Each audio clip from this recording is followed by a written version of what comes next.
Bonjour à vous tous. Nous sommes à l'entrevue 110 ce matin. On va parler de construction neuve, on va parler de plomberie. Il y a beaucoup de gens présentement qui veulent s'acheter un chalet, qui veulent se faire construire un chalet. Justement, la fin de semaine dernière, j'étais sur un projet dans le nord des Laurentides, exactement dans le coin du Mont-Laurier. Et super beau projet en passant. On a plusieurs personnes, des mots faciles, qui sont montées, qui sont venues voir le projet avec nous. Et il faut construire du neuf.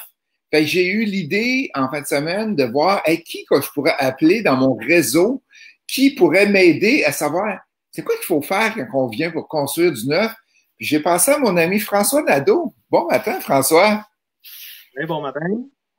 Fait qu'est-ce qu'on va faire aujourd'hui? C'est que je vais prendre quelques minutes, laisser le temps aux gens de rentrer. Et juste pour me dire si vous m'entendez bien, me voyez bien, les gens, ceux-là qui sont en ligne. N'oubliez pas, cette semaine, jeudi, on a la formation devenir libre financièrement grâce à l'immobilier. On a déjà plusieurs personnes inscrites. Manquez pas ça. Super intéressant. Si vous hésitez entre, je devrais-tu faire du multilogement, du chalet locatif ou faire autre chose, on est là, on va pouvoir vous guider. Ensuite de ça, pas samedi, mais dans 2 semaines, on a un programme de coaching double qui débute. Formation théorique, formation pratique. C'est une journée de formation par mois et c'est notre programme le plus populaire. Et à la cohorte d'automne, comme ça, il y a toujours beaucoup de gens qui sont là et qui ont de l'intérêt pour le coaching. La semaine prochaine, je crois que c'est mercredi ou jeudi, on a une formation sur le calcul du multilogement. Comment faire le calcul de rentabilité d'un multilogement. Et on va avoir plusieurs personnes qui vont être, il va y avoir plusieurs personnes encore qui sont déjà inscrites. Il reste encore de la place. Faites ça vite. Les deux formations se donnent soit en virtuel ou soit en classe. Fait que soit devenir libre financièrement ou l'autre formation va se donner en virtuel ou en classe. Fait qu'on a Nick qui est avec nous autres. Bon matin, Nick. J'espère que ça va bien. Chantal qui est là aussi. James Laforce. Bon matin à vous tous. Fait qu'on débute, François, avec toi. Fait que merci d'avoir accepté l'offre ce matin d'être avec nous. En passant, s'il y a des gens qui sont chargés de projet, techniciens en bâtiment, j'étais à la recherche d'un technicien en bâtiment. J'ai affiché ce matin sur le Facebook Imo Facile comme quoi j'étais à la recherche d'un technicien en bâtiment. Simplement nous envoyer un petit courriel et avec votre CV, ça va nous faire plaisir de vous passer en entrevue. François, qui es-tu? D'où viens-tu? Fait que tu es à la tête d'une belle compagnie qui s'appelle Plomberie François Nadeau. Tu es sur la rive sud de Montréal. Mais tu viens, là, tu as une compagnie de plomberie, mais avant ça, là, j'aimerais ça connaître un peu d'où tu viens. C'est quoi tes études? Qu'est-ce que tu as fait? Puis de quel pays tu viens? Dans quelle région tu viens du Québec? Bon, je suis venu au monde à la rive sud de Montréal, anciennement La Flèche, de Saint-Hubert. J'ai grandi à travers une belle famille et puis mon père est entrepreneur plomberie chauffage depuis 59. Oui. Ouais, ça fait quand même quelques années et puis fil en aiguille l'école secondaire 5, j'ai fini secondaire 5 et puis à 16 ans, j'ai eu mes cartes d'apprenti plombier à partir de là, parce que là, mais après l'école, j'allais travailler tous les jours ou à peu près, ou tous les samedis matins. Il fallait que je me lève pour aller travailler. J'aimais moins ça, parce que mes amis, eux, ils faisaient d'autres choses. Moi, ben, je travaillais. Au fil en aiguille, c'est ça. J'ai parti avec mon père. Mon frère était là. Ma famille au complet était dans l'entreprise.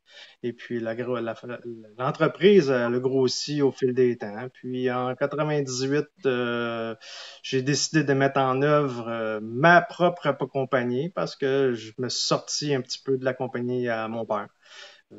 Pour partir seul. Fait que j'ai fait mes licences d'entrepreneur en plomberie, chauffage, gaz naturel. J'ai appris au fil des ans comment faire du gaz naturel, faire les installations de plomberie, de chauffage, des bouilloires, etc. Plein de choses que j'ai appris. On a un domaine qui est fascinant, mais qui est très grand et puis assez à suivre tout le temps, constamment se mettre au bout du jour. Ça doit être assez dur, l'embauche de ce temps-ci d'employés. L'embauche d'employés, comment c'est de ce temps-ci? Il en manque partout et tu es comme ça, toi, avec? Ben, disons que j'ai fait un choix, là, 2 ans, de diminuer mon entreprise parce que justement, la compétence était moins là. Les chiffres parlent, hein. Fait qu'à un moment donné, il faut se faire des tournants, faut faire des solutions, trouver des façons de faire. Et puis, j'ai diminué mon entreprise. Et puis, effectivement, les employés sont très, très durs à trouver. Ceux qui sont là, ça fait 10 ans qu'ils font la même affaire. L'expérience n'est pas là, malheureusement. Mais il y en a des bons, là. Il y en a, ça, c'est sûr qu'il y en a des bons encore. Mais les autres, généralement, sont assez bien placés puis ils veulent pas partir d'où ils sont. Fait que c'est d'aller les voler ailleurs, dans le fond. C'est ça qui est le secret. Mais, C'est le principe. généralement, tu vas en voler un à quelque part. La personne que tu vas voler, généralement, il va se faire voler une autre fois. Ça, c'est clair.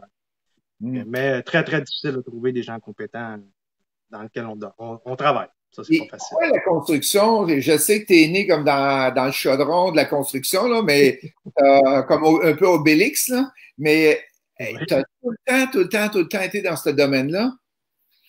Oui, ça fait 35 ans que je fais ça. J'ai commencé comme j'ai à l'âge de 16 ans, pardon. Je suis rendu à 54 ans. Je suis encore là-dedans. C'est une passion, hein, c'est pas compliqué. On devient passionné de ça. On apprend tous les jours. On fait jamais la même affaire, jamais même au même endroit, jamais même avec les mêmes personnes. Fait qu'on est constamment en train de... L'entrepreneur en moi parle avec ces affaires-là, c'est certain, hein. OK, excellent. Et petite question, si on regarde maintenant la construction de neuf, fait que pour les gens qui sont à l'écoute, je vois qu'il y en a plusieurs autres qui sont rentrés. Sophie, bon matin Sophie, merci d'être là. On a Rima, Monsieur Pierre Papillon, le prêteur privé le plus connu de la région de Québec. Merci d'être là, Pierre. Qu'est-ce qu'on a, de quoi qu'on parle maintenant? On va parler de construction neuve. C'est quoi les étapes qu'on doit faire? Avant d'embarquer dans la plomberie, n'oubliez pas que vous devez, premièrement, bien sûr, aller vérifier le zonage à la ville. Si le zonage permet, qu'est-ce que vous voulez construire? Acheter le terrain, deuxième étape. Et après ça, se faire des plans pour obtenir un permis de construction. Fait que ça, c'est les 3, 4 premières étapes avant même d'appeler un plombier. Et toi, c'est quand les clients t'appellent, c'est quand les plans sont finis, comment ça fonctionne exactement? La clientèle, eux, la minute qu'ils ont les plans en main, ont décidé de l'emplacement, etc., les grandeurs de maison, etc. Là, ils partent avec des soumissions, faire des demandes autant en plomberie qu'en électricité ou en ventilation, ont besoin de faire des soumissions. Généralement, en 3 soumissions, ça va, mais quand 2, 3 se ressemblent, regardez, c'est de trouver la bonne personne pour le faire. Pas juste un prix, il faut s'acheter non plus, mais c'est la qualité de travail. Ça, c'est Ouais. autant important, de la qualité de travail, parce qu'il faut avoir quelque chose de pas cher, mais qui vaut pas cher. Fait que ça, c'est très, très important à valider. Puis c'est ça. Puis ensuite de ça, ce que vous avez à faire, c'est de valider avec les 3 options que vous avez, des mettre sur table, vérifier chez vous si ça fait votre affaire.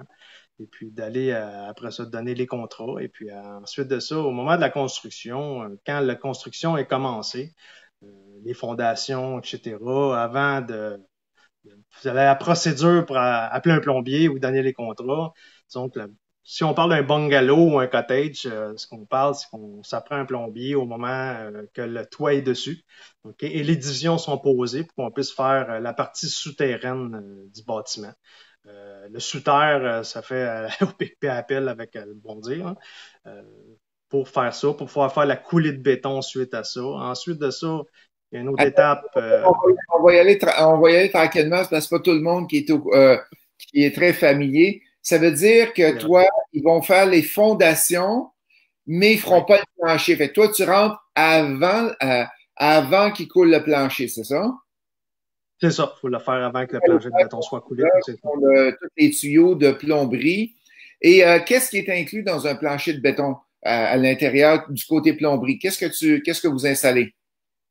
Bon, la partie souterraine, il faut qu'emmener les drains sanitaires aux endroits appropriés. Si on a une salle de bain au sous-sol, toilette, lavabo, douche, puisard pour la pompe, un puisard de garage aussi. Faut très important s'assurer que les clapets de retenue soient installés au bon endroit et puis qu'ils soient installés. En principe, l'entrepreneur plomberie que vous allez prendre, lui sait où les poser. Il se doit de le savoir.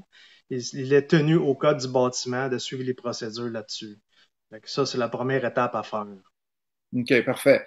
Puis, si on regarde du côté extérieur de l'immeuble, on parle souvent, il y a le puits, il y a la fosse septique aussi quand on n'est pas du côté municipalité. Fait que si on y va du côté avec la municipalité, tu as l'entrée d'eau et tu as aussi le conduit sanitaire.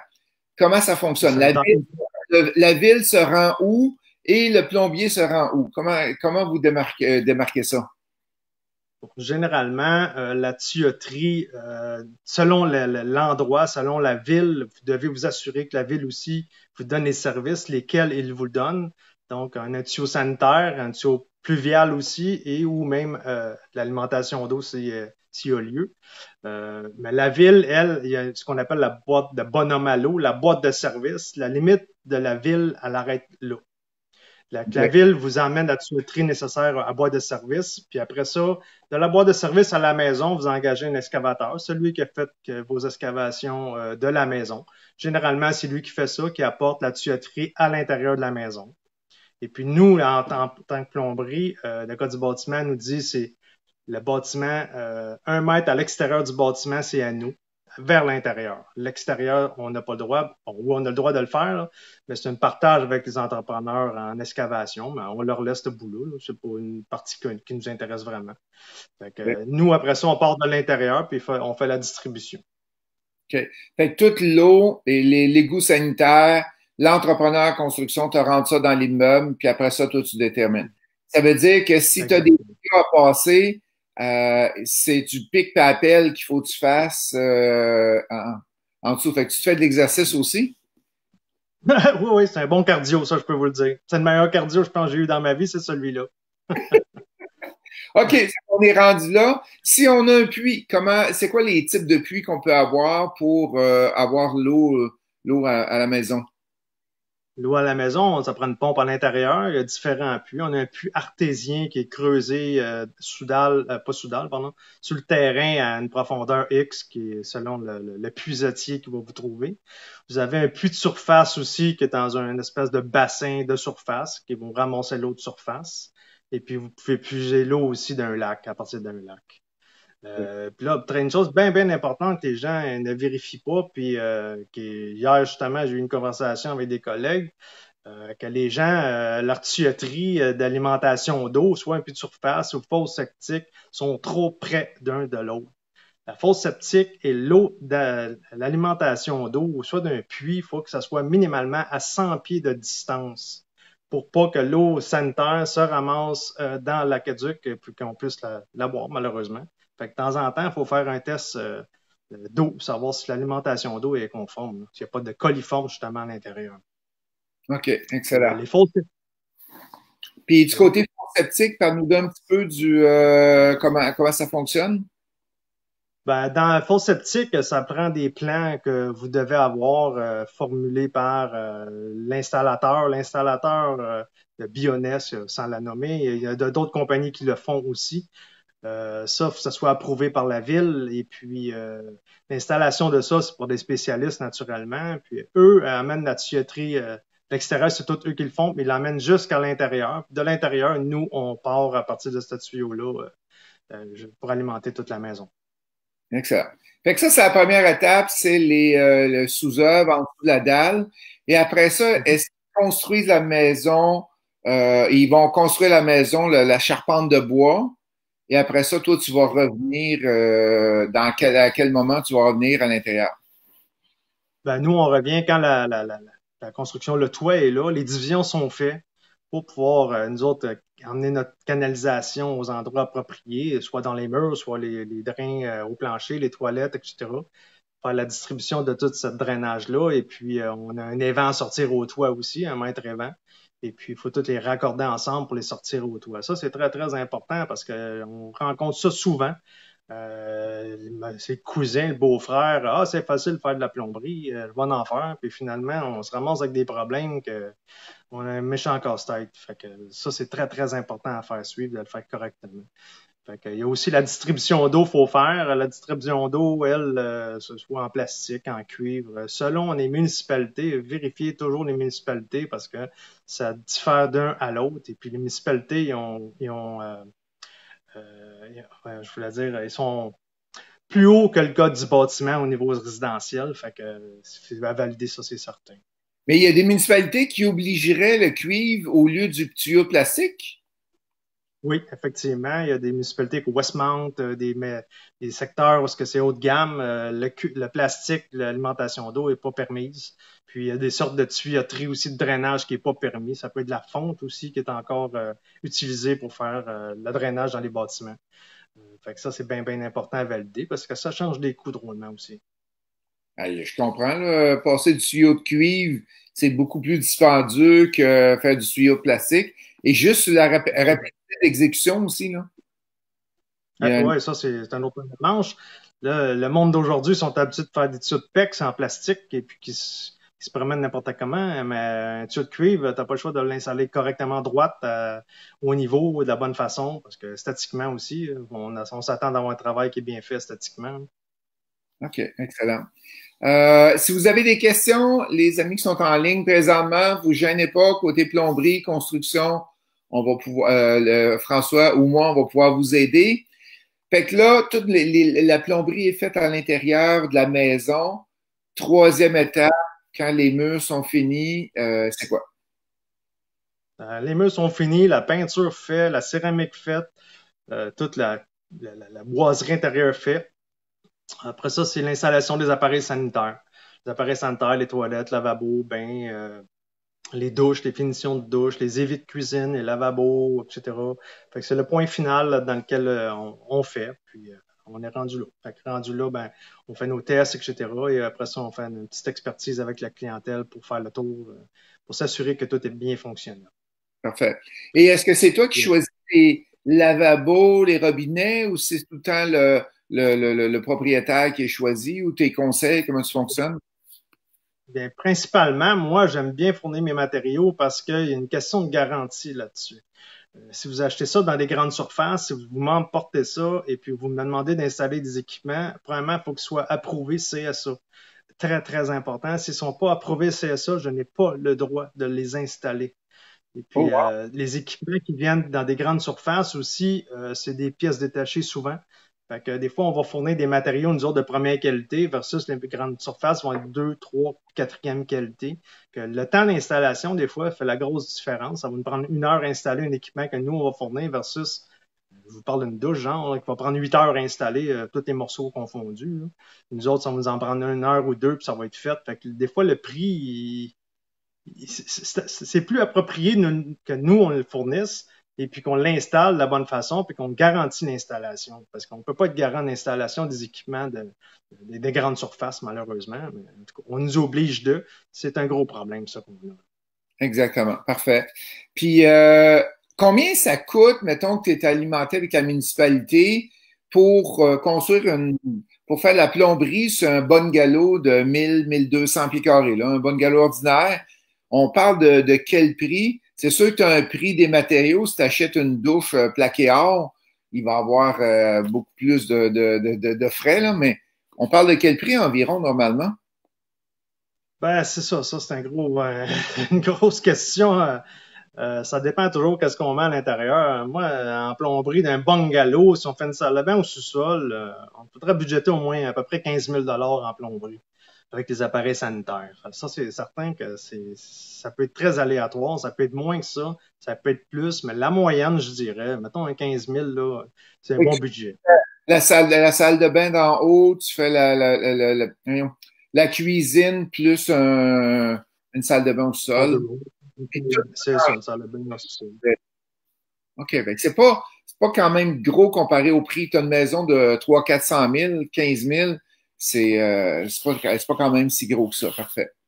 Non, Euh, non, ben, pour budgéter, c'est selon les équipements de finition. Hein. C'est les équipements de finition qui font le gros du changement de prix, là, c'est certain. Là. ouais, c'est ça. Bon, les questions commencent à rentrer. Carlo qui demande quelles sont les causes principales des dégâts d'eau? Bonne question, ça. J'ai hâte d'entendre la réponse. Oh, les causes principales.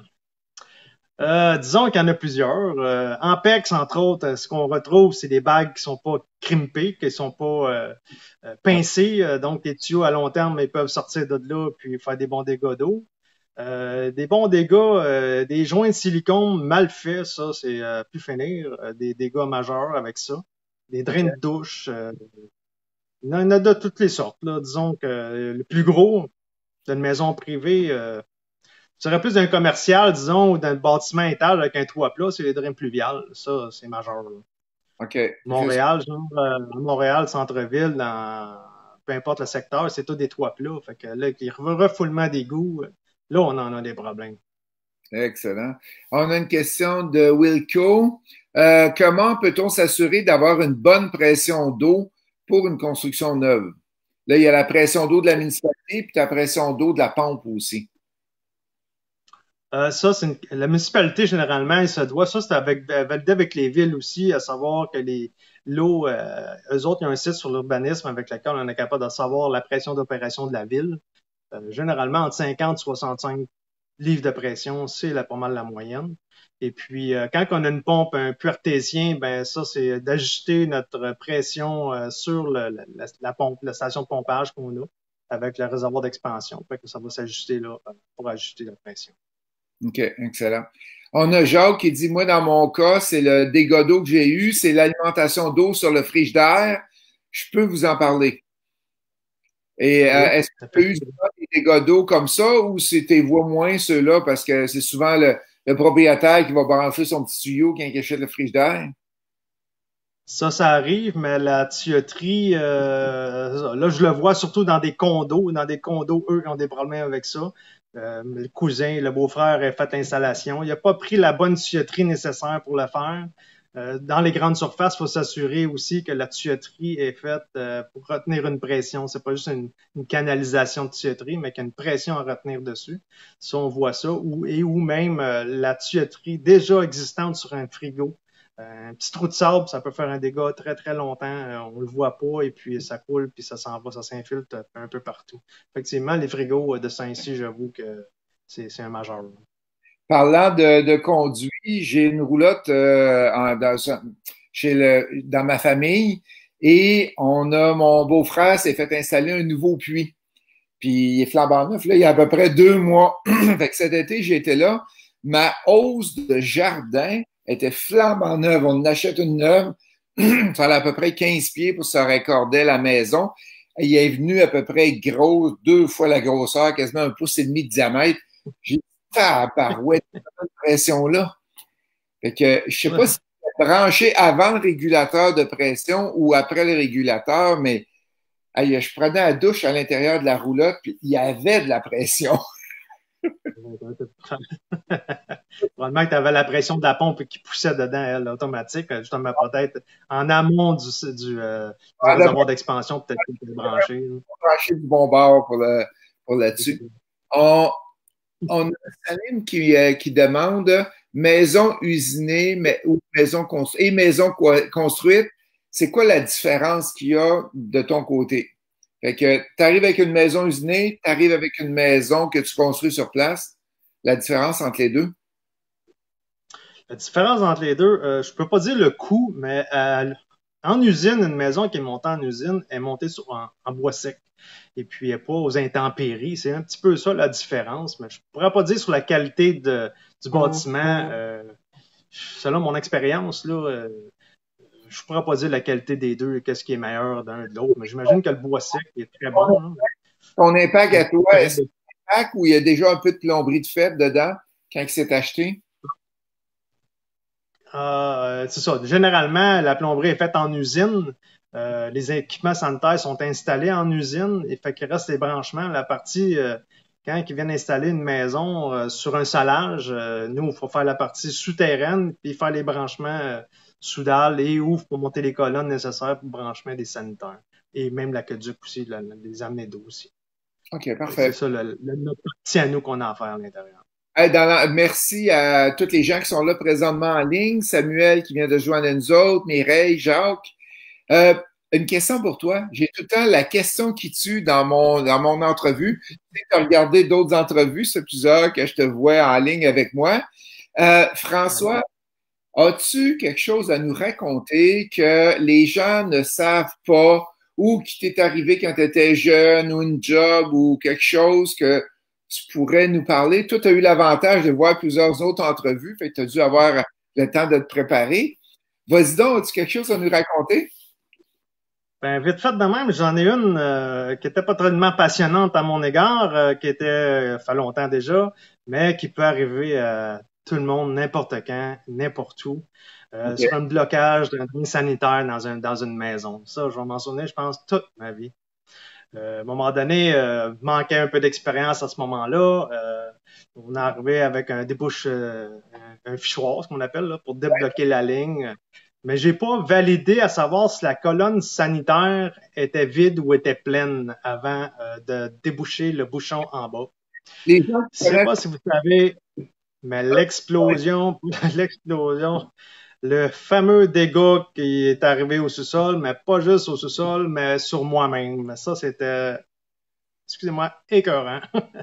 Je vais m'en souvenir toute ma vie. Fait que j'ai jamais refait ce problème-là. est au Mais ça sous-sol, peut arriver à tout le monde. la ligne de la maison, la hauteur de la maison, le tuyau on va le dire, le tuyau du caca, il est Ouais, plein. Puis là, toi, c'est ça. tu vas déboucher ça en bas, mais tu as oublié qu'il y avait la ligne J'ai de pas validé si la colonne sanitaire était pleine ou était vide. Fait qu'en débouchant le bouchon d'en bas, je l'ai su qu'elle était pleine. Fait que deux étages se sont vidés au sous-sol et sur moi en bas. Fait que c'était l'enfer. J'étais tellement gêné en plus, fait que ça n'a pas de bon sens. Mais ça fait très longtemps de ça, je vous avertis. Ah, ça m'est arrivé avant hier, là. Ouais, non, non, ça c'est pas hier, là. L'expérience parle aujourd'hui. C'est sûr que je ne referai pas ça jamais. Excellent. On a une question de Wilco. Les valves d'eau intelligentes sont-elles efficaces pour éviter les dégâts d'eau? Ah, c'est une bonne question. On a des petits détecteurs là, que tu mets près de la salle de bain, tu mets à différents endroits pour éviter les dégâts d'eau. Ça vaut-il la peine d'avoir ça? Qu'est-ce que tu en penses? Ben, moi, je pense que maintenant, on est rendu, surtout les gens qui habitent dans des condos ou des appartements, oui, je pense que ça vaut la peine. D'une manière, les assurances couvrent une partie de ces équipements-là. Donc, ça se paye assez vite. Puis il y a des bonnes compagnies, puis il y a des mauvaises compagnies. Mais ça fait plusieurs que j'installe dans des condos, à droite pas à gauche, dans des compagnies, dans des maisons privées, etc. Mais oui, je pense que ça vaudrait la peine parce que la minute qu'il y a une fuite qui tombe par terre, qui va sur le détecteur envoie un signal à la valve d'entrée d'eau et ferme l'entrée d'eau. Donc, le coût, les fuites sont minimisées à ce moment-là et de loin. Mais c'est une rentabilité. Effectivement, là, les assurances poussent là-dessus pour que Puis dans les j'ai bâtiments, les condos, entre autres. Il y a même un texto qui peut être envoyé sur ton cellulaire pour dire, hey, attention, il y a eu un problème, la valve va couper, puis excellent. Fait que, Absolument. Puis ça dit aussi même lequel de l'équipement qui donne contact. Et puis j'ai vu aussi sur une certaine compagnie qui marque, même qui t'envoie sur le détecteur, est capable de détecter la température de la pièce. Donc hein, j'ai eu un client pour dire mon oncle, lui a reçu un appel parce qu'il faisait 1 degré dans sa cuisine l'hiver passé. Fait que tout de suite, il s'est dépêché à son chalet, il était à Magog, il s'est dépêché à aller au chalet à Magog pour aller remettre la température, le thermostat. Il avait oublié de mettre le thermostat à on. oh, Fait que tabarouette. ça peut sauver beaucoup de coûts, là. Hey, super intéressant. Quelle compagnie tu travailles et est-ce que tu peux nous donner la compagnie que tu travailles avec? C'est quoi Ben, que je travaille avec. ce Je produit-là? sais pas si je peux m'avancer. Je sais pas si je peux m'avancer là-dessus, là, parce que en tout cas, celle que j'installe que je préfère beaucoup, c'est Sinopé. Sinopé, en tout cas, à date, c'est mon summum avec lequel j'aime travailler et puis j'ai des bons feedbacks avec eux autres. Et puis même mon fils a l'application sur son téléphone de nos clients, fait qu'il est capable de savoir avec nos clients qu'il y a un problème, fait qu'il peut appeler même le client directement pour lui indiquer. Wow, excellent. Puis, Fait que c'est pas mauvais. qu'est-ce que je voulais dire? Mettons que tu as un spa à l'extérieur. Tu vois, la semaine dernière, j'ai un spa à mon chalet locatif que je t'arrivais là, puis le breaker avait sauté. Demande-moi pas pourquoi. Là, c'est pas pire, on est en été, là. Mais la température était rendue à 80, fait que ça faisait pas 5 jours qu'il était arrêté. Il a dû planter dans la journée. Tu fais quoi pour détecter que le breaker est encore vivant ou que l'eau est encore chaude dans le spa puis que ça t'avertit? Ben là, ça prend des testeurs pour aller valider si le chauffe-eau du spa fonctionne. Mais généralement, ça, je dois dire que ça serait peut-être plus un électricien de valider l'électricité. Pourquoi? Parce que ça devient pas dans nos cordes, ça devient un peu plus technique, électrique. Fait qu'on on n'a pas de licence pour jouer dans l'électricité. Fait que c'était important, ça, de valider avec un électricien. Mais mettons, peu importe qu'est-ce qui arrive, le locataire, il ferme le breaker ou il arrive de quoi là? Est-ce que toi, tu as un détecteur sur le spa pour t'assurer que ça gèle pas? J'ai un étudiant au coaching Doom que justement récemment cet été, il me disait que cet hiver, après son spa de la maison, il ne s'en est pas aperçu, il a été une semaine sans l'utiliser. Le spa a arrêté et toutes les tuyaux ont gelé à l'intérieur, la pompe, c'était tout scrap. Qu'est-ce qu'on fait pour se protéger dessus? C'est une bonne question. Je dois dire que j'ai peut-être mon équipement de Snopé avec lequel qu'on pourrait intégrer avec un sensor dans l'eau pour savoir la température si elle est abaissée. Ça, il y a peut-être quelque chose, une alarme quelconque qu'on pourra faire mettre dessus, mais On va t'en parler, comme François. ça. OK, ouais, OK. Je comprends la question, oui. Après ça, on a Patrick qui dit il n'y a rien d'écrit sur la manette si le breaker a trippé. Non, j'ai pas. Il n'y avait absolument rien. Le breaker a débarqué et j'avais pas. Je ne sais pas pourquoi il a débarqué, qu'est-ce qui s'est passé. Euh, Salim qui dit peut-être avoir une sonde reliée à un thermostat intelligent. Oui, oui, ça peut être bon, mais n'oubliez pas que c'est des locataires qui utilisent les chalets locatifs. Ça fait que la sonde va rester dans l'eau longtemps. Faut pas qu'il y ait faut pas qu'il ait accès à la sonde. Il y a déjà. Pardon? Ta sonde n'a pas été installée sur une connexion du spa de la tuyauterie interne sans Ouais, qu'elle soit vue. ouais, faut qu'elle soit là parce que c'est ça. Il y a des packs électroniques qui peuvent être linkés avec votre cellulaire. Excellent. Mais merci beaucoup.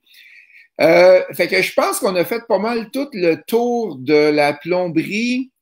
Est-ce que vous avez d'autres questions, les gens qui sont en ligne? Je prends quelques minutes pour expliquer un peu qu'est-ce qui s'en vient avec Imo Facile de ce temps-ci. Jeudi, formation pour devenir financièrement avec grâce à l'immobilier. On va voir les différentes étapes qu'on peut utiliser pour investir en immobilier. C'est quoi les étapes et c'est quoi les différents produits qu'on peut prendre. On a le coaching double qui commence. On a le coaching avancé pour les gens du coaching double qui ont déjà une expérience qui commence le samedi. Et le 26, on a le coaching double. On a le calcul de multilogement qui s'en vient.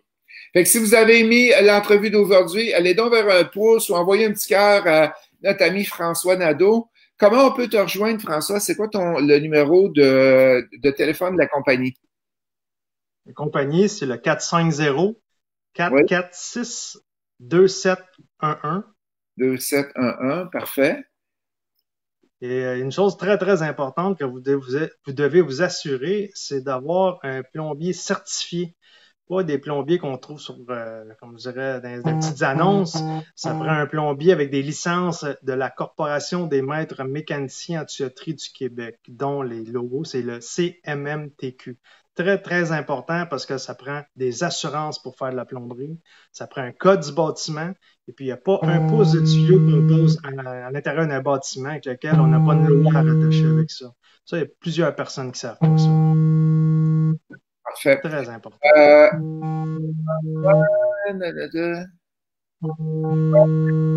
Salim, il dit François n'a pas le profil. C'est plus un ingénieur que plombier. Non. C'est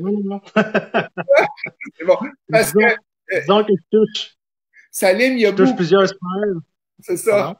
Il y a beaucoup d'expérience, Salim, François. Ça que juste te donner une idée. Fait que si vous avez des travaux, tu fais quelle région, François? Rive-Sud, Montréal? Ouais, je fais plus Rive-Sud. Montréal, je sais plus trop y aller parce que c'est commence à être problématique rentrer avec les ponts, là. Mais j'essaie de grandeur Rive-Sud, c'est sans problème. Ça, j'ai pas de problème avec ça. Est-ce que tu te rends jusqu'à Drummondville, Granby? Drummondville, Granby, même je dirais Sherbrooke, ça me dérange pas d'aller à Sherbrooke. J'allais autrefois à Laval et plus loin que ça, mais j'ai rétréci mes, mes cordes un petit peu. Parfait, excellent. Hey, un gros merci à vous tous d'avoir été là. Merci François d'avoir été là. Très belle Merci. entrevue. J'ai appris plein de choses moi aussi à travers ton entrevue. Et si les gens ont besoin d'un bon plombier, ça arrive sud, je peux vous le dire, on a un bon plombier en face de moi présentement. Merci François. Et je sais que tu Merci t'en vas, beaucoup. en retournes sur le chantier là présentement. Fait que bonne Oui. journée. Merci. Merci Bye. bien. Bonne journée. Merci, au revoir.